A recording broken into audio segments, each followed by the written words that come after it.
Hello everyone, मेरा नाम है ऋतिक शर्मा और आप देख रहे हैं द्युति एजुकेशन।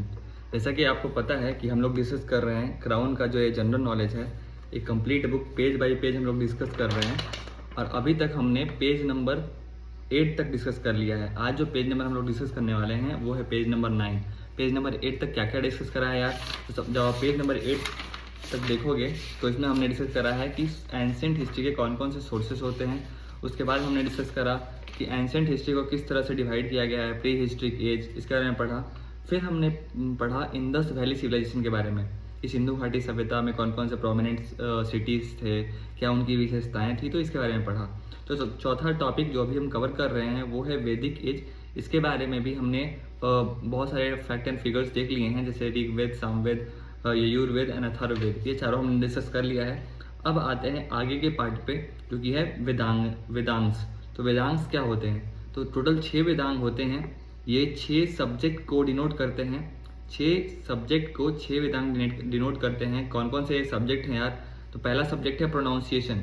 किसी चीज़ का हम जो प्रोनाउंसिएशन करते हैं उसके लिए जो वेदांग लिखा गया है उसका नाम है शिक्षा। फिर है चंदा। चंदा जो सब्जेक्ट है या मेट्रिक्स से रिलेट करता है। फिर व्याकरण जो है वो ग्रामर से रिलेट करता है, आपको पता होगा। फिर निरुक्त जो सब्जेक्ट है वो कोई भी शब्द के एक्सप्लेनेशन से रिलेट करता है, निरुक्त। फिर ज्योतिषी यानी ज्योतिष जो है एस्ट्रोनॉमी को बताता है, एस्ट्रोनॉमी आप जानते होंगे। फिर कल्प जो है सेरेमोनियल, बहुत सारे जो सेरेमनी होते हैं उनके बारे में बात करता है। तो आखिर वेदांग जो है क्यों लिखा गया? ये लिखा गया ताकि हम वेद को अच्छी तरह से समझ सकें। वेद को अच्छी तरह समझने के लिए वेदांग लिखा गया और ये 6 सब्जेक्ट को डिनोट करता है जो कि हमने बात करा अभी, शिक्षा, चंदा, व्याकरण, निरुक्त, ज्योतिष, कल्प। शिक्षा और चंदा जो है वो वेद को पढ़ने के लिए जरूरी है, यानी प्रोनाउंसिएशन और मैट्रिक्स, ये जो है वेद को पढ़ने के लिए जरूरी है। व्याकरण और निरुक्त यानी grammar and explanation of words, ये जो है वो इसको वेद को समझने के लिए जरूरी है। पढ़ने के लिए शिक्षा चंदा, समझने के लिए व्याकरण निरुक्ता, और ज्योतिष और कल्प जो है वो इसमें बहुत सारे तरह के जो सेक्रीफाइसेस रिचुअल होते हैं उनको करने के लिए ज्योतिष और कल्प जो है वो नेसेसरी है। तो इस तरह से हमने वेदांग जो है उनको कवर किया है। अगला जो टॉपिक है वो है सूत्रा लिटरेचर। तो सूत्रा लिटरेचर क्या होता है? तो वेदांग जो है वो वेदांग किससे रिलेट करता था? ब्राह्मणक और अरण्यक से। लेकिन बाद में अलग अलग बुक लिखा जाने लगा और ये जो बुक था काफ़ी कॉन्साइज फार्मूला में लिखा जाने लगा। जो बुक है वो काफ़ी कॉन्साइज फार्मूला के रूप में लिखा जाने लगा, जिसको हम सूत्र बोलते हैं। ये सूत्र अगर आप फार्मूला जो है वो उसको कंपेयर करोगे तो आज के अलजेब्रिक फार्मूला से मिलता जुलता था और इसीलिए इनको टेक्स्ट में सूत्र बोला गया। सूत्र, सारे सूत्रों में से जो कल्प सूत्र है वो काफ़ी इंपॉर्टेंट है और यह 3 ग्रुप ऑफ सूत्र से मिलकर बनता है। पहला है श्रौत सूत्र, दूसरा है गृह सूत्र या स्मर्त सूत्र और तीसरा है धर्म सूत्र। श्रौत सूत्र, गृह सूत्र और धर्म सूत्र, ये 3 तरह के सूत्र जो होते हैं। श्रौत सूत्र क्या होता है? यह अग्नि, सोम और जानवरों के सेक्रीफाइसेस के बारे में बताता है। गृह सूत्र क्या होता है? गृह सूत्र घर में होने वाले बहुत तरह के सेरेमनी जो होते हैं उनके बारे में बताता है और कैसे एक हाउस होल्डर जो घर का मालिक होता है या फिर गृह स्वामी जो होता है वो कैसे अलग अलग सेरेमनी को करके अपना जीवन यापन करते हैं, खुशी खुशी रहते हैं। तो गृह सूत्र के बारे में ये सब डिस्कस्ड है।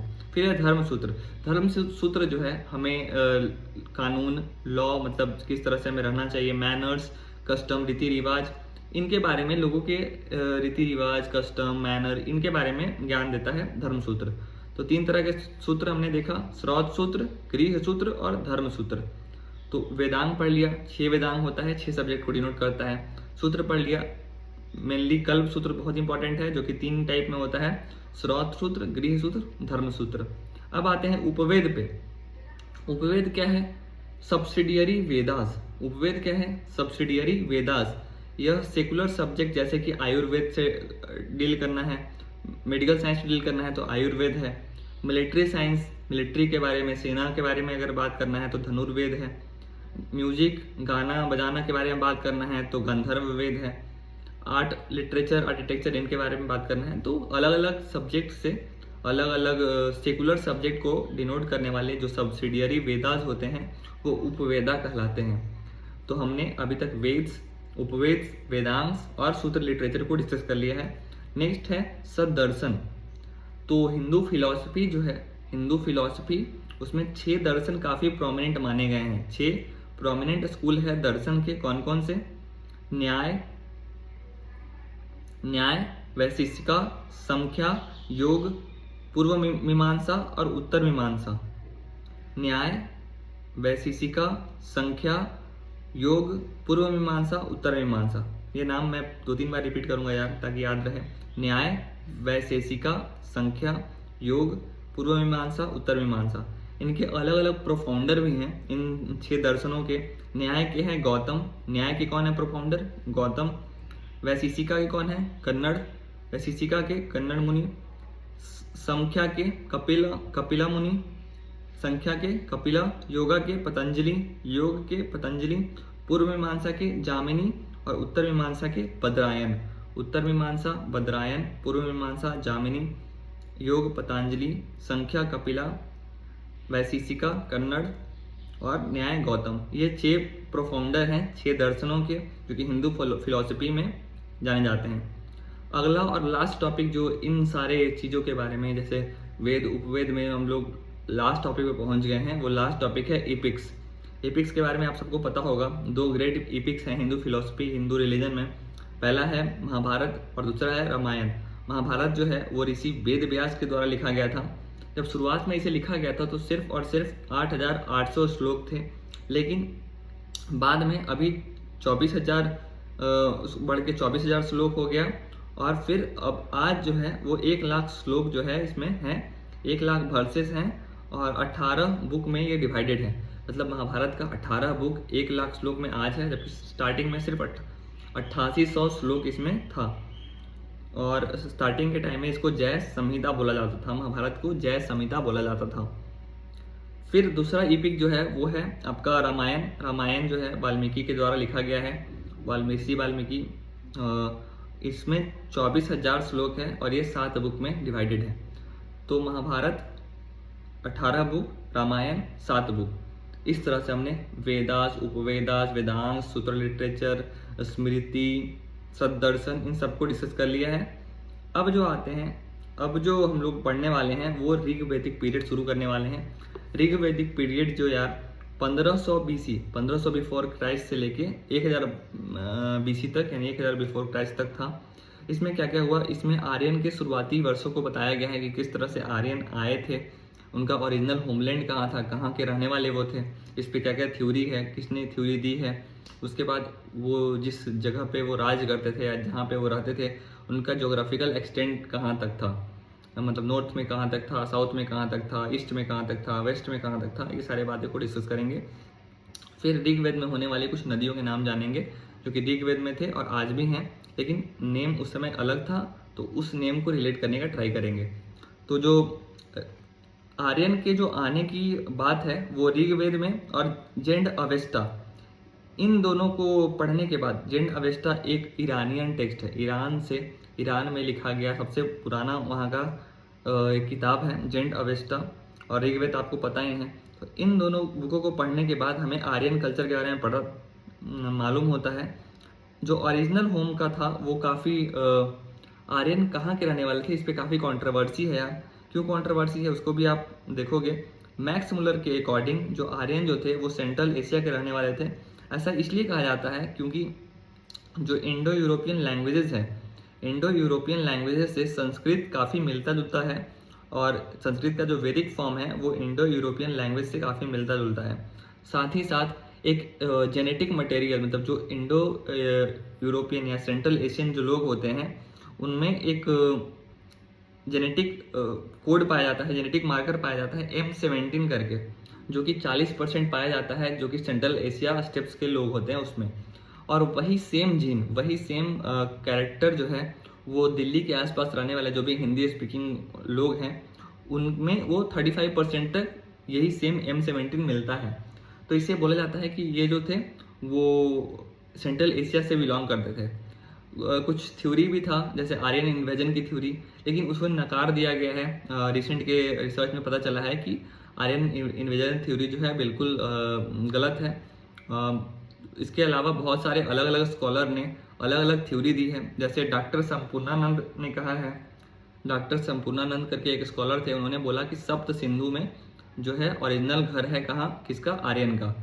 गंगानाथ झा, उन्होंने बताया कि ब्रह्मर्षि देश में से आर्यन आए थे, ब्रह्मर्षि देश जो है उनका ओरिजिनल घर था। फिर डीएस त्रिवेदा ने बताया कि रिवर देविका जो कि मुल्तान में स्थित है, डीएस त्रिवेदा ने रिवर देविका यानी मुल्तान में स्थित जगह को आर्यन का घर बताया। उसके बाद डॉक्टर एल डी काला जो है कश्मीर और हिमालयन रीजन को आर्यन का घर बताते हैं। बाल गंगाधर तिलक ने अपने बुक में लिखा है, उनका बुक का नाम था Arctic home of the Vedas, exam में आ सकता है यार। तो उसने बताया था कि बाल गंगाधर तिलक साहब ने बताया था कि नॉर्थ पोल पे रहते थे ये आर्यंस और वहाँ से वो लोग आए थे। देख रहे हो कितना डाइवर्स, कितना अलग अलग लोग थ्योरी दे रहे हैं कि यहाँ रहते थे, वहाँ रहते थे। अब एग्जैक्टली कहाँ रहते थे ये मैं आगे डिस्कस करूँगा। मैं अगेन ये कंफर्म अभी तक श्योरिटी से के साथ, जैसे ये श्योरिटी के साथ हम नहीं कर सकते कि किस तरह से इंडस वैली सिविलाइजेशन का अंत हुआ, उसी तरह से 100% श्योरिटी के साथ ये भी नहीं कर सकते कि कहाँ रहते थे आर्यंस। फिर पेंका और हर्ट जो है वो बताते हैं कि जर्मनी से ये लोग आए थे, और मैक्स मुलर बताते हैं कि सेंट्रल एशिया से आए थे। तो इंडो इरानियन जो लोग होते हैं, जो कि इंडो आर्यन और इरानियन से मिलके बने होते हैं, ऐसा माना जाता है कि ये इंडो इरानियंस जो है वो इंडिया की तरफ आए थे 2 क्षेत्रों से सेंट्रल एशिया के। पहला जो क्षेत्र था वो एंड्रोवोनो कल्चर को बोला जाता है कि पहला जो कल्चर था जहाँ से वो लोग आए थे उसका नाम था एंड्रोनोवो कल्चर, जहाँ से आए थे। दूसरा जो कल्चर था वो BMAC था, जिसका नाम पूरा है बैक्ट्रिया मार्जिनिया आर्कियोलॉजिकल कॉम्प्लेक्स। नाम भी कॉम्प्लेक्स है यार, और याद करने में भी कॉम्प्लेक्स है, बैक्टीरिया मार्जिनिया आर्कियोलॉजिकल कॉम्प्लेक्स। तो इन दोनों कल्चर, एंड्रोनोवो कल्चर और BMAC कल्चर से माना जाता है कि इंडो इरानियंस जो है वो सेंट्रल एशिया से भारत की तरफ आए थे। सबसे पहला जो स्पेसिमेन है वो इंडो यूरोपियन लैंग्वेजेस का वो पाया जाता है 2200 BC में, कहाँ, इराक में। उसके अलावा हिटिट करके इंस्क्रिप्शन है एंटोनिया तुर्की में, और भी अलग अलग नाम है, कैसाइट इंस्क्रिप्शन। इन जगहों पे मतलब फॉरेन के कुछ इंस्क्रिप्शन का नाम दिया हुआ है यहाँ पे, कोई एग्जैक्ट इंस्क्रिप्शन तो किसी एग्जाम में नहीं पूछेगा, लेकिन आप इतना ध्यान रखना कि अलग अलग इंडो यूरोपियन यानी तुर्की का हो गया, इराक का हो गया, यहाँ पे कुछ इंस्क्रिप्शन यानी खुदा हुआ जो पत्थरों पे लिखा हुआ है, वहाँ पे कुछ आर्यंस का उल्लेख मिलता है। तो इससे पता चलता है कि टर्की, इराक, ये सब जो पॉसिबल देश हो सकता है जहाँ पे ये लोग पहले रहते होंगे। ठीक है, तो ये जो थ्योरी था वो द एडवेंट ऑफ आर्यन यानी आर्यन के आने पे था कि कहाँ से वो आए थे, क्या उनका होमलैंड था। अब हम डिस्कस करते हैं कि वो आने के बाद वो कहाँ से कहाँ तक रहते थे। तो नॉर्थ में जाएंगे तो हिमालय जो है वहाँ से शुरू करते थे वो, और साउथ में यमुना नदी के पैरेलल में वो रहते थे, मतलब इतने एक्सटेंड में वो अपना जीवन यापन करते थे। ईस्ट में जाएंगे तो अगेन यमुना नदी, एंड वेस्ट में जाएंगे तो अफगानिस्तान। तो अफगानिस्तान, यमुना नदी, हिमालय और पैरेलल, फिर यमुना नदी के पैरेलल। तो ये चारों जो है वो उनका एक्सटेंड था, यहाँ तक वो रहते थे, इनके बीच में रहते थे। जब हम ऋग्वेद के बारे में बात करते हैं तो वहाँ की नदियों को हम नहीं छोड़ सकते। वहाँ की नदियाँ जो हैं वो लाइफलाइन थी ऋग्वेद के टाइम में। और नदी सुक्ता जो है, जो 10th मंडल, ऋग्वेद मैंने बताया कि 10 मंडल में डिवाइडेड है, तो उसमें जो 10th मंडल है उसमें लिखा गया है कि 21 नदियाँ थी वहाँ पे ऋग्वेद के टाइम में। इस एरिया में 21 नदियाँ थी। अभी नदियों का नाम चेंज हो गया है, जैसे सिंधु जो नदी है, इंडस नदी इसको बोलते हैं, उसका पहले नाम था सिंधु। चेनाब, आज की जो नदी चेनाब है, उसका पहले का नाम था अस्किनी, किसका, चेनाब का। ब्यास जो आज नदी है उसका नाम था विपासा। तो ब्यास, विपासा, चेनाब, अस्किनी, इंदस, सिंधु, सतलज, सुतुद्री, रावी, परूसनी, झेलम, वितस्ता, घग्गर, द्रिशाद्वती, घग्गर, द्रिशाद्वती। तो ये कुछ मॉडर्न नेम हैं, जैसे इंदस का सिंधु, चेनाब का अस्किनी, ब्यास, विपाशा, सतलज, सुतोद्री, रावी, परूसनी, झेलम, वितस्ता, घग्गर, द्रिशाद्वती। तो ये मॉडर्न नेम एंड ऋग्वैदिक नेम है यार, एग्जाम में आते हैं, आप याद कर लेना, मैं टेबल यहाँ पे लगा दूंगा। साथ ही में जो अफगानिस्तान में कुछ नदियाँ थी उनके भी नाम पढ़ लेते हैं, जैसे काबुल करके एक नदी है, उसका पहले बोला जाता था कुभा। कुर्रम करके नदी है, उसको कुरमू बोला जाता था। गोमल करके नदी है, उसको गोमती बोला जाता था। स्वात करके नदी है, उसको सुवस्तु बोला जाता था। तो सुवस्तु, स्वात, गोमती, गोमल, क्रुमु, कुर्रम, कुर्रम, कुभा, काबुल इंडिया में, द्रिशाद्वती, घग्गर, वितस्ता, झेलम, परूसनी, रावी, सुतुद्री, सतलज, विपाशा, ब्यास, अस्किनी, चेनाब, सिंधु, इंदस। मैंने इतनी बार इसलिए रिपीट किया ताकि एटलीस्ट मेरे साथ आप इतनी बार रिपीट कर लो और आपको कुछ याद हो जाए, कि मेरे जाने के बाद मैं जब आप, मुझे पता नहीं है कि आप कितना इसको रिवाइज करोगे, तो मैं अपने साथ ही इसको रिवाइज करवा दे रहा हूँ आपको। तो सिंधु नदी जो है वो आर्यंस के लिए काफ़ी प्रोमिनेंट नदी थी उस समय। साथ ही सरस्वती नदी भी थी। सरस्वती नदी को अलग अलग नाम से जाना जाता था, जैसे अम्बी तमे, देवी तमे और नदी तमे। अम्बी तमा, देवी तमा और नदी तमा, ये सरस्वती को बोला जाता था, और यह सबसे बेस्ट रिवर में से था, एक था ऋग्वेद के। आज के टाइम में यह घग्गर हकरा चैनल जो है हरियाणा और राजस्थान में, इसके रूप में ये आइडेंटिफाइड होता है, लेकिन ऋग्वेद ये दिखाता है कि इसका जो सरस्वती का जो फॉलो था, जो इसका रिवर का चैनल था, वो काफ़ी विस्तारित था, काफ़ी बड़ा था उस टाइम में। तो इस तरह से हमने पेज नंबर 9 हमने कंप्लीट डिस्कस कर लिया। इसमें हमने डिस्कस किया वेदांत, सूत्र लिटरेचर, उपवेदा, सददर्शन, इपिक्स। देन हमने डिस्कस किया आर्यंस कैसे आए थे, उनका होमलैंड कहाँ था, फिर कहाँ से कहाँ तक वो रूल कर रहे हैं, ज्योग्राफिकल एक्सटेंट, और लास्ट में हमने नदियों के बारे में, ऋग्वेद की नदियों के बारे में पढ़ा। आगे के टॉपिक में हम पढ़ने वाले हैं और डीपली इन वैदिक कल्चर, जो अर्ली हमने टॉपिक शुरू किया है ऋग्वैदिक पीरियड, यानी 1500 से 1000 BC के बीच में। तो इसमें सोसाइटी के बारे में पढ़ेंगे कि किस तरह का ये सोसाइटी था, फैमिली कैसा था, वुमेन का स्टेटस कैसा था, क्या खाते थे, क्या पहनते थे, कैसे रहते थे। ये सारी चीज़ें काफ़ी इंटरेस्टिंग होने वाली है, जैसे हमने अभी इंडस वैली सिविलाइजेशन में पढ़ा था ना, वैसे ही सेम हम पढ़ेंगे। मिलते हैं अगले वीडियो में। See you, have a nice day.